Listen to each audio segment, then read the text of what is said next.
Good morning. This is Elder Garry Spotts, the pastor of Bethesda Missionary Baptist Church, for another installment of Moments in the House of Mercy. I want to talk with you today about one of my favorite passages of Scripture. It's found in Galatians chapter 6, verse 7. Now, truth be told, I love verses 6 through 9 of that book, of that particular chapter. But today I want to talk with you about one particular verse. It's verse 7. It says this: do not be misled. You cannot mock God's justice. You will always harvest what you reap. That's from the New Living Translation. From the Good News Translation, it says, do not deceive yourselves. No one makes a fool of God. You will reap exactly what you plant.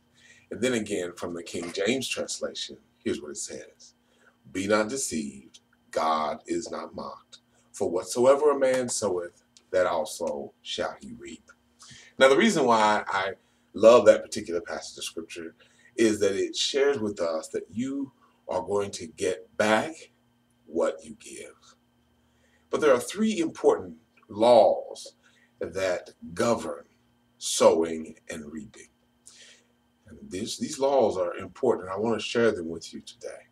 The first law is very simply this: that you can only reap or harvest what you sow.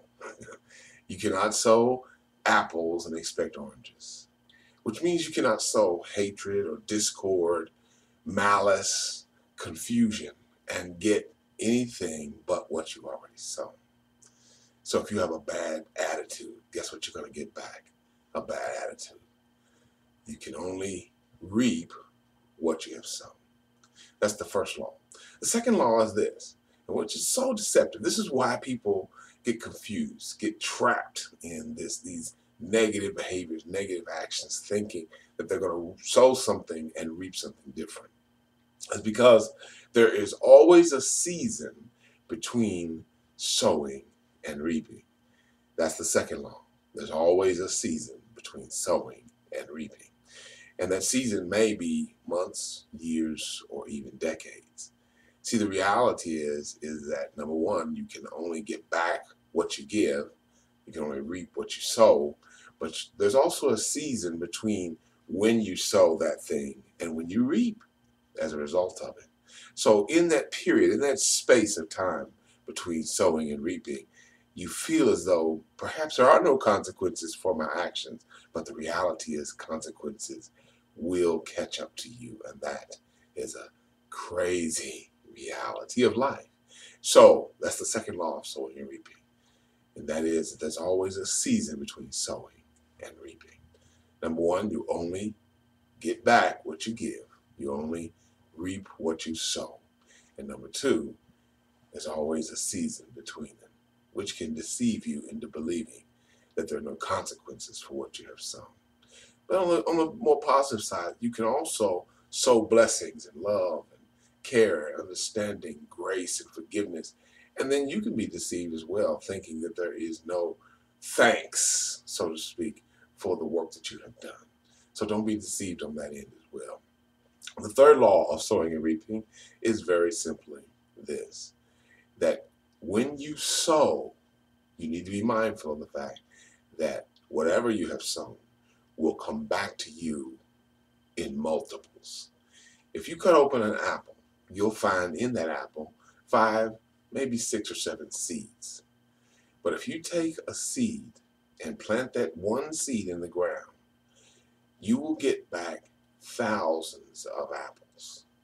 So the question is, how many apples are in one seed, and how many seeds are in one apple? Well, the reality is, whatever you sow, you'll get back. Secondly, there's always a season between what you sow and what you reap. And thirdly, you'll always get back multiples of what you give out.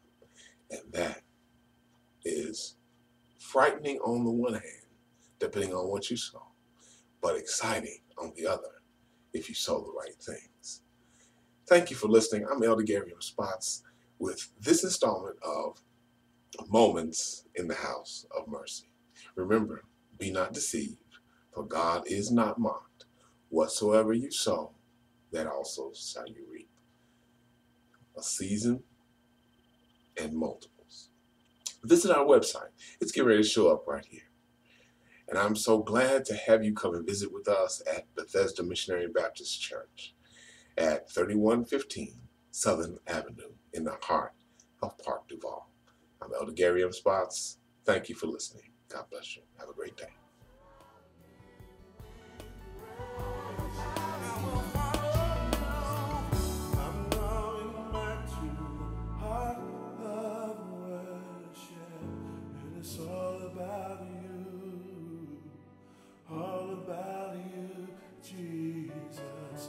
I'm sorry, Lord, for the thing I've made it, and it's all about you.